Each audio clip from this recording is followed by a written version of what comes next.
Welcome to Coach's Corner, everybody. I'm your host, Coach Paul Tripoli, on the special edition for Saturday, right next to my good friend, Coach Mark Hobley, here in Tripoli Studios. We have the great Ozzie Newsome on, college and NFL Hall of Famer, former Bama end, and Cleveland Brown tight end. Ozzie, I say end because Coach Bryant called you the greatest end in Alabama history. And you played – I think you're a pioneer in the sense that you play tight end, but you're also split out wide. Now they do it a lot. Talk about that. Well, we ran the wishbone, and so you had three backs and two receivers, and you could switch from being an outside guy to being in tight, based on formations, based on the play call. So, on some plays I could line up in tight as a tight end, but then on other plays I would split out as a split end. So he just called me an end. Wow. Let's start at the beginning, Oz. Talk about your mom and dad and your siblings growing up outside of Huntsville, not far from Town Creek, Layton, Alabama. I talked to Carrie Good. Carrie said hi. Well, good. I'll probably get a chance to see Carrie. I'm coming to Alabama on Thursday to play in a golf tournament that Jimmy Rain has every year in Montgomery. So I'm going to get a chance to see Carrie and a lot of other Alabama and Auburn alumni at this function. But yeah, I grew up in Muscle Shoals, Alabama, right near the airport. And but I lived outside of the city limits, so I had to go to the county school. And so I went to Carver County High School. First, it was leading training, but then Carver County High School. And there we had a pretty good team. My junior year, we won the state championship in basketball, football, and we were runner-up in baseball. And Phil Gargis was our quarterback, and Thad Flanagan was the other end on that team. And on the basketball team was Leon Douglas. So we had a great run of athletes. And we had, and like I said, we won state championships, and then, was fortunate enough to be offered an opportunity to get scholarships. I committed to go to Auburn because of Phil Gargis. They were saying that Gargis to Newsome would be the next Sullivan to Beasley. So I committed to Auburn, but 3 days before the signing date, I changed my mind and decided to go to Alabama, and I can say the rest is history. Oh my gosh, talk about that. Talk about that decision. I heard that Coach Bryant dispatched John Mitchell to recruit you, and he also got Johnny Davis, the great fullback. Did you play high school football with Johnny? No, Johnny grew up in Montgomery. Oh, okay. Went to Sidney Lanier. Yeah. Okay. We became best friends through the recruiting process, and then also in the high school all-star game. That they used to have the North versus South in the all-star game, both basketball and football. But after I made that commitment to Auburn, Coach Bryant called me and asked me, would it be okay if John Mitchell came up and spent some time with myself and my parents? And I agreed to do that. John and I went out to dinner. And while I was at dinner, I just, I go, you know what? I really want to go to Alabama. And so I committed to John, and then we called Coach Bryant and told him. And Danny Ford was the main recruiter in that area. So Danny came up the next day, and he didn't let me out of his sight up until I signed on that dotted line. That reminds me of the story of Howard Schnellenberger, Coach Bryant sending him up to get Joe Namath, and he actually packed his bags and left with him, brought him back to Tuscaloosa. Yeah, recruiting was a little different back then. People could disappear for like 3 or 4 days.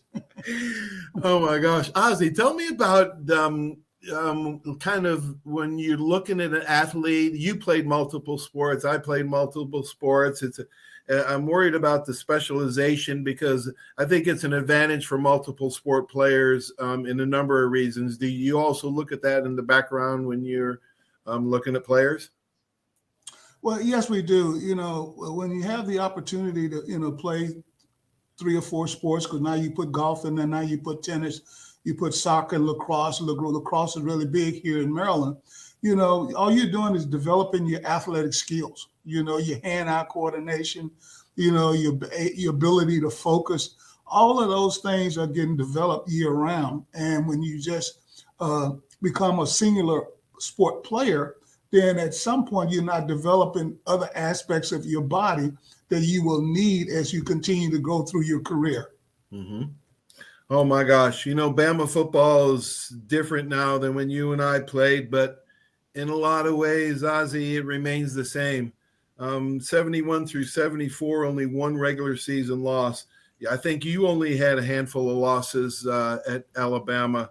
The great players that you played with, Dwight Stevenson, Bob Baumhauer, you, Johnny Davis, Don McNeil, E.J. Jr., Byron Braggs, Tony Nathan, Barry Krause. I could go on and on and on.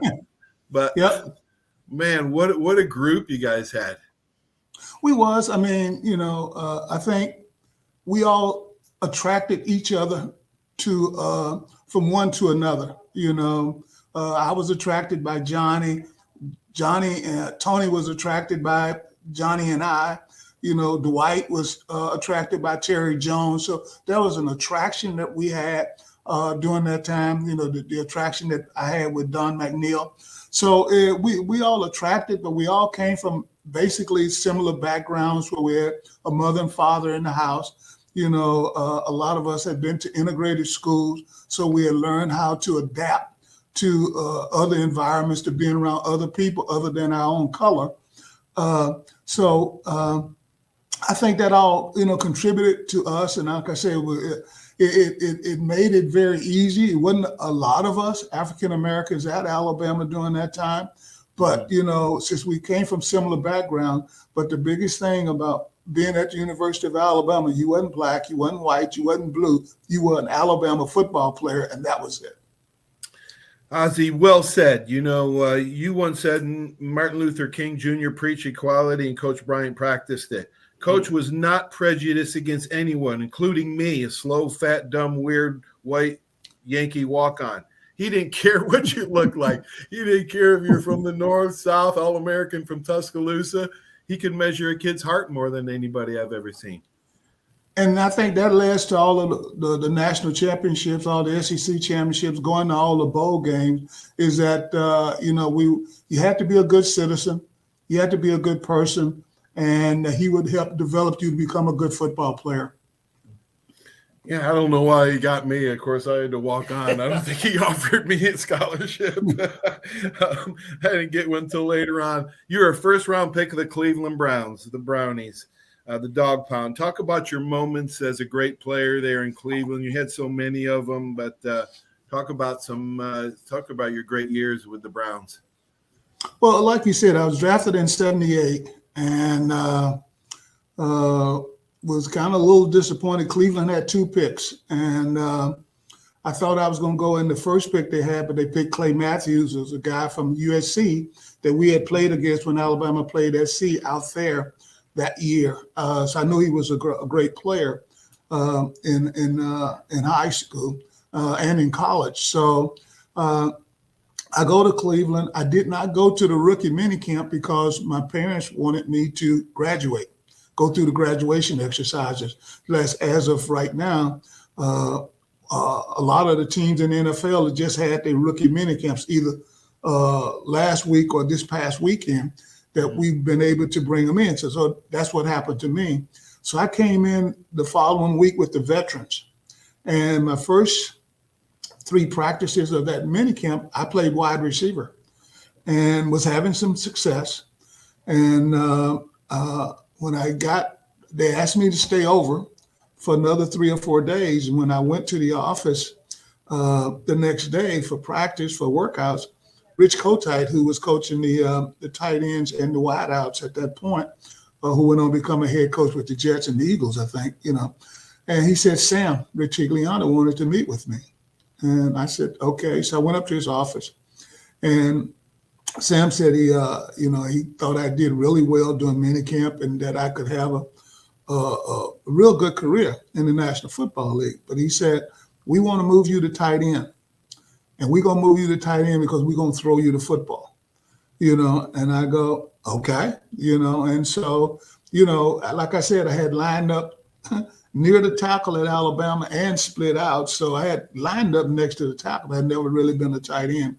But having Rich Kotite to be my position coach, a guy that had played the position, it really helped me to learn how to play the tight end position the way.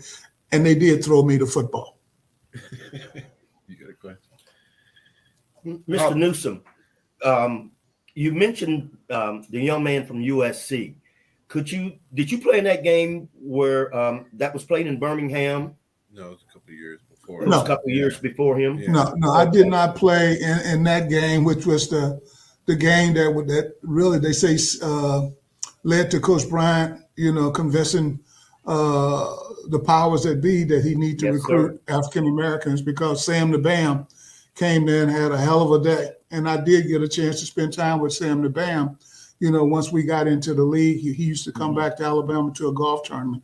But that was the game. But we played in the next series, which would have been 77 and 78, I think, was the next series of the home and home against USC. You're absolutely right. That game there, pretty much, that changed the South. Yeah.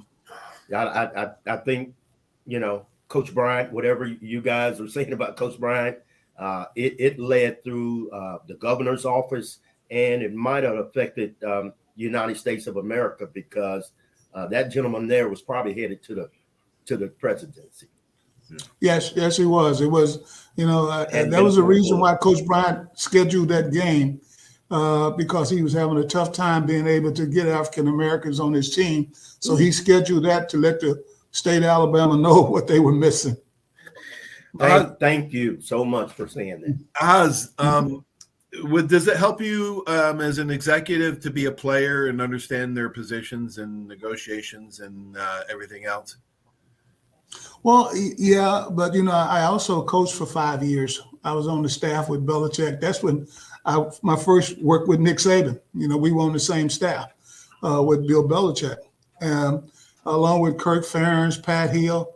It was a big time staff that we had there, and the 5 other guys that went on to become GMs. But I think having coached, having played, was the reason why that Mr. Modell decided to offer me that position, so I could identify with the coaches, I could identify with the players, understand what both coaches and players are going through. Working for Belichick, what better coach to work for him and learn, everything that he had to offer me. So it just gave me that background and that foundation, and I used that to help me become an executive.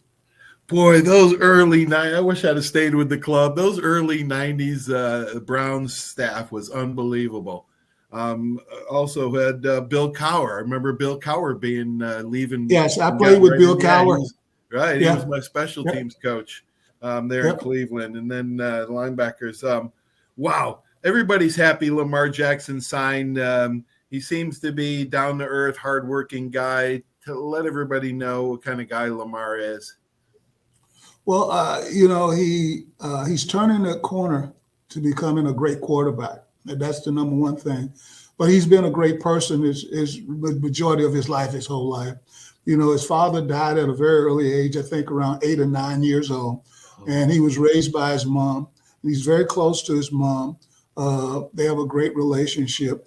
And, she's, I heard a story, and, you hear stories a lot, that he went to Louisville because he was going to play quarterback, and that was it.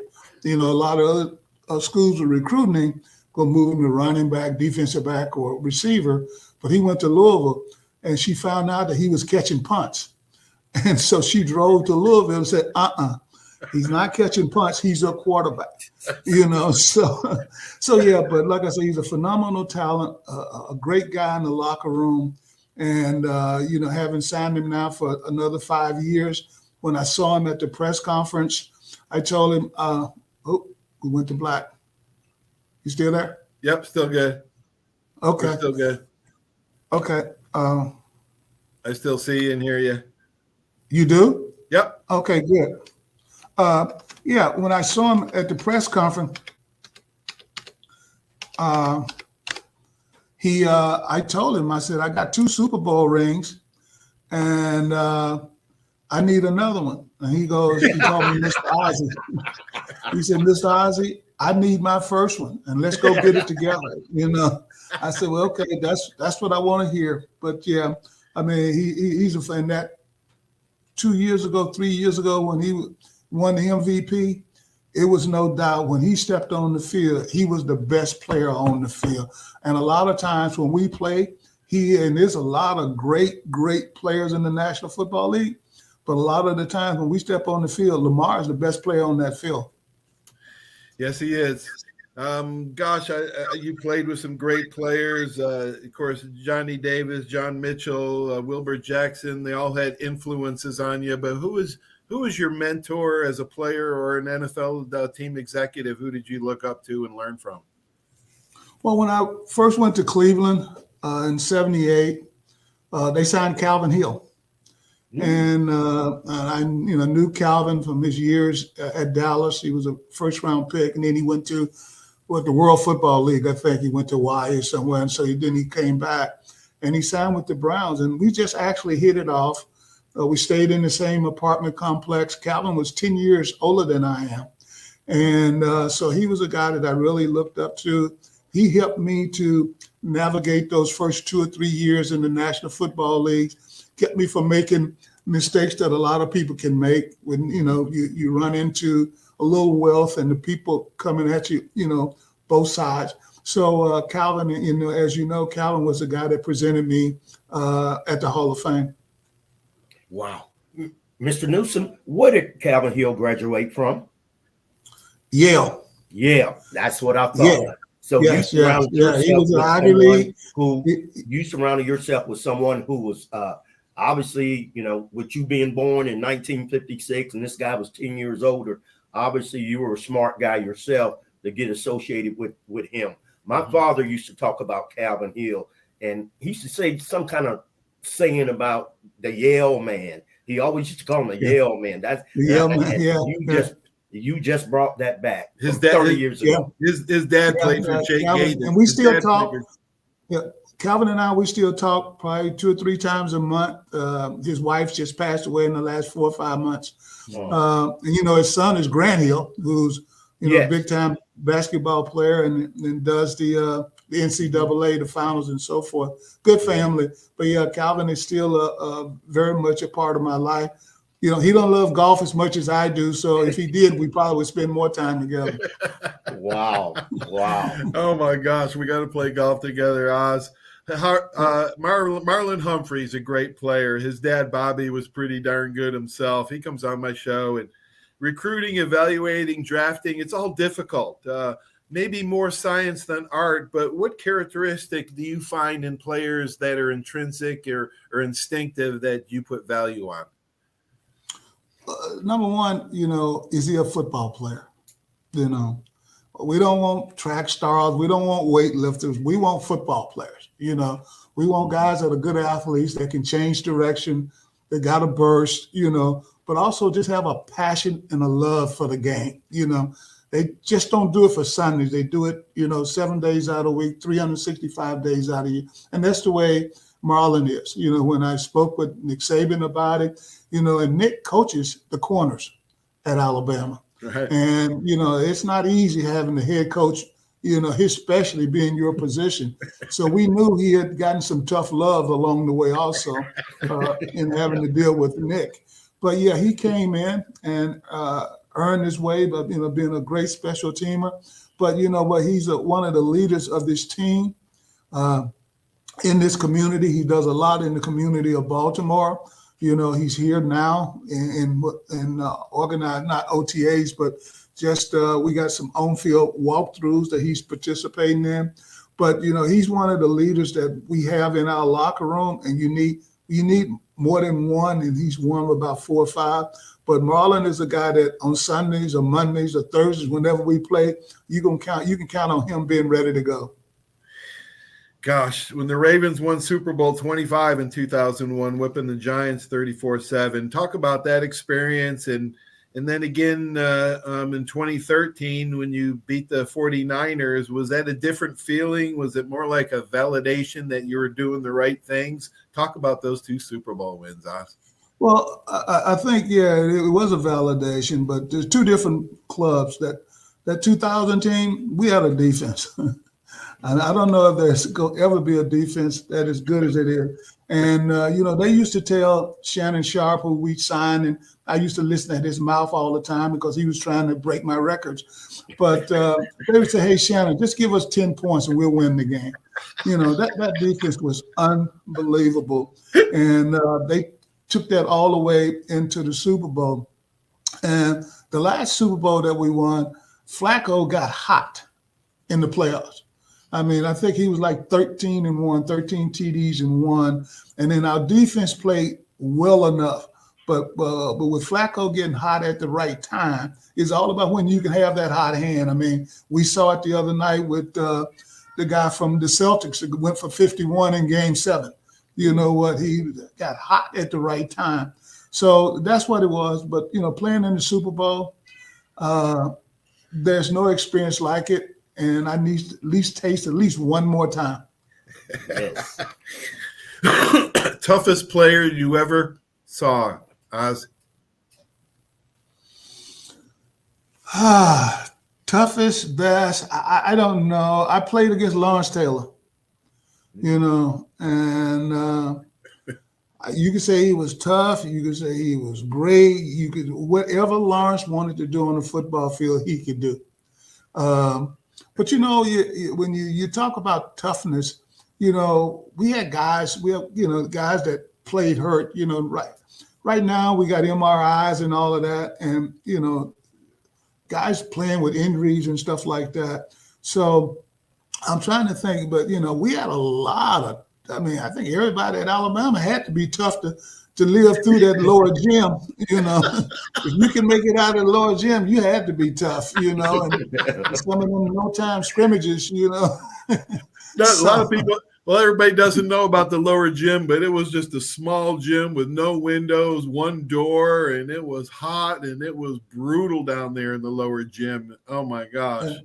And I remember my first time going in there, and I didn't go since I had started my freshman year. The other freshmen started 2 weeks ahead of Coach Bryant told me to start with the other upperclassmen.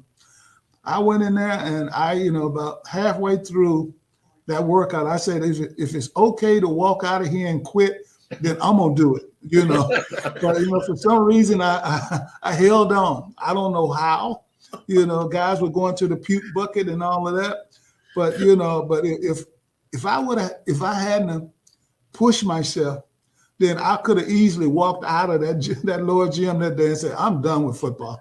Oh my gosh. I thought about quitting hundreds of times, especially when Donahue would line me up 10 yards apart from EJ Jr. and Byron Braggs as a 185-pound DB walk-on and go straight at him. One time, I think EJ Jr. got me in the ground just reeling me around, and they blow the whistle. Donahue would not blow the whistle, and my helmet was over there, my mouthpiece over there, and my chin strap over there.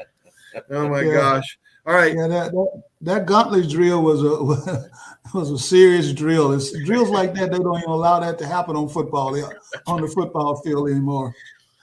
One of the smartest players you ever saw, you ever played against or played with? I would say Bernie Kosar. Yeah. Bernie played at Miami. Went through the supplemental draft so that he could come to Cleveland. And from the time that he got there, you could just say that he was heads above understanding protections, routes, where the ball need to go, his drops. So, and could decipher a defense, So I would say he was probably not one of the smartest, if not the smartest player I played with. Yeah, he graduated at Miami in business finance in 3 years. He was a brilliant guy. Do you have? I like surprise guys when I coach. Somebody who's a pleasant surprise that come out of nowhere and just overcame any odds. Can you think of an underdog player or surprise guy that you have Yeah, had? we had a little running back from, I think, Glassboro State. I think he was named Dino Hall. And Dino was, I mean, very undersized, didn't have a lot of weight, but he had a big heart, and he'd run down and cover kicks. He did whatever he had to do to make that team, and he'd make the team. So if it was ever anybody that overachieved, as we would say now in personnel, I would say Dino Hall would be that person. Awesome, Oz. Well, how are things there at the club? Is everybody psyched? I guess you guys just got done with mini camps, but what do you get? A few months off before training camp starts? Is this kind of like a? Well, no. Starting Monday, we have what we call organized team activities, where you can actually go offense versus defense. So the defense is like a miniature version of training camp. Where the defense is putting in their schemes, their coverages, their fronts. The offense is working on. We got Todd Monken here.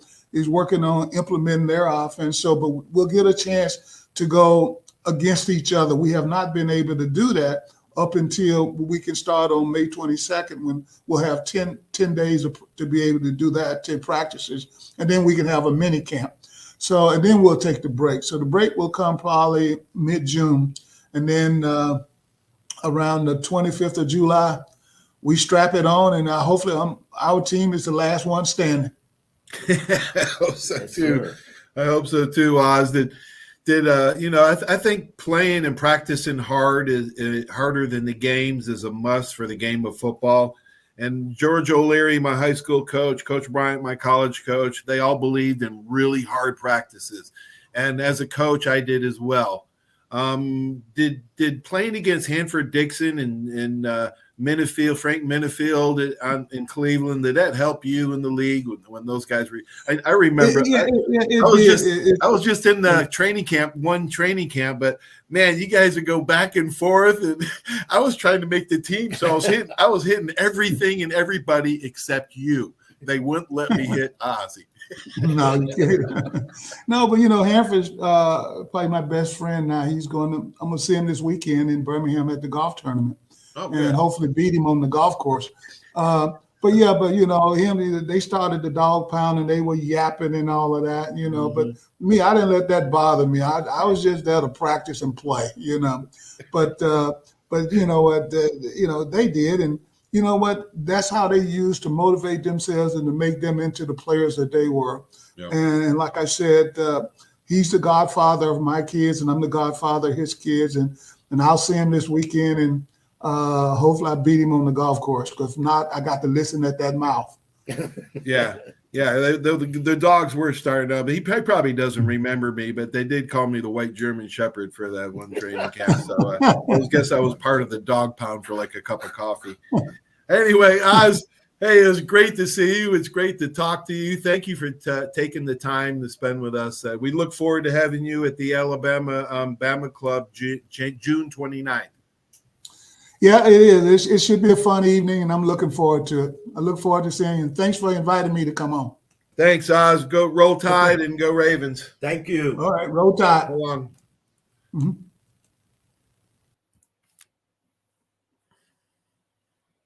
Wow, that was awesome with the great Wizard of Oz, Ozzie Newsome.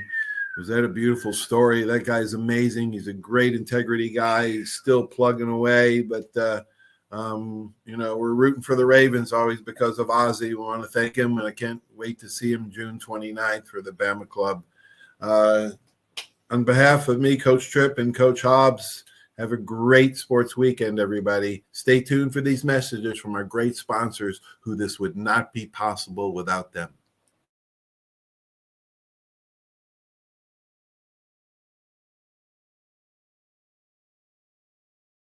There's a reason why Hill Kelly in Pensacola is the #1 selling Chrysler Dodge Jeep Ram dealer between Jacksonville and New Orleans. While other dealers have taken advantage of a competitive market with higher prices, Hill Kelly has discounted prices to the lowest of the year. And Hill Kelly in Pensacola won't surprise you with excessive charges beyond the selling price. Come see why people from Milton, Pace, Foley, Bay Minette, Daphne, Gulf Shores, Mobile, and beyond are driving to Hill Kelly in Pensacola to buy their next new Chrysler, Dodge, Jeep, or Ram. At Hill Kelly, the bottom line price and your satisfaction are what really matter. So before you sign, check the bottom line and make the trip to Hill Kelly in Pensacola to see what true local ownership can do for you. At Hill Kelly Chrysler, Dodge, Jeep, Ram, Highway 29 in Car City, Pensacola. Or shop online 24/7 at hillkellydodge.com. When it comes to bottom line pricing, nobody beats a Hill Kelly deal. Nobody.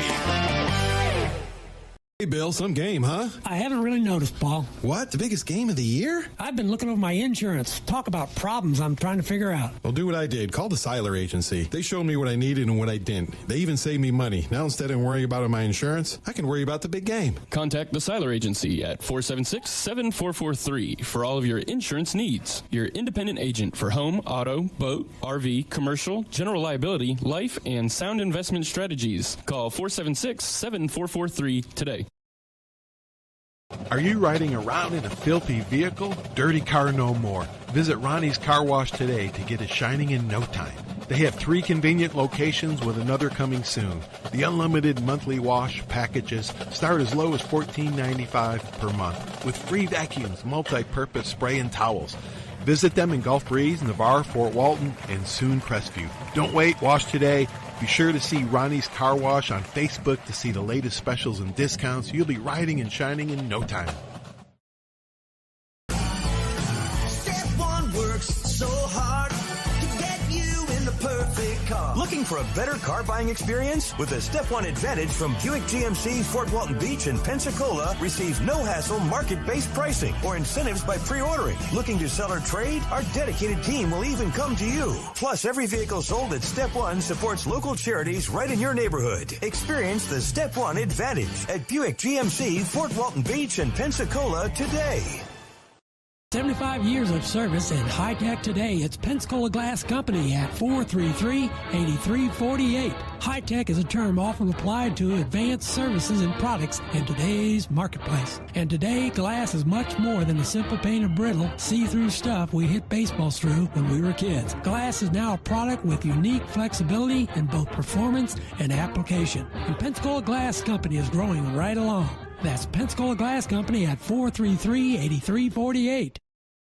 Did you know there's a place where you can get good neighbor service and surprisingly great rates on your home and auto insurance? Yep, and that place is, ta-da, State Farm. Here's the deal. State Farm agent Will Rentschler is your go-to agent in Pensacola, Florida for the service you deserve at the price that you want. So stop shopping around. State Farm agent Will Rentschler has you covered. Call 850-433-4678 for your surprisingly great rates today. Like a good neighbor, State Farm is there. Legal disclaimer, individual premiums will vary by customer. All applicants subject to State Farm underwriting requirements.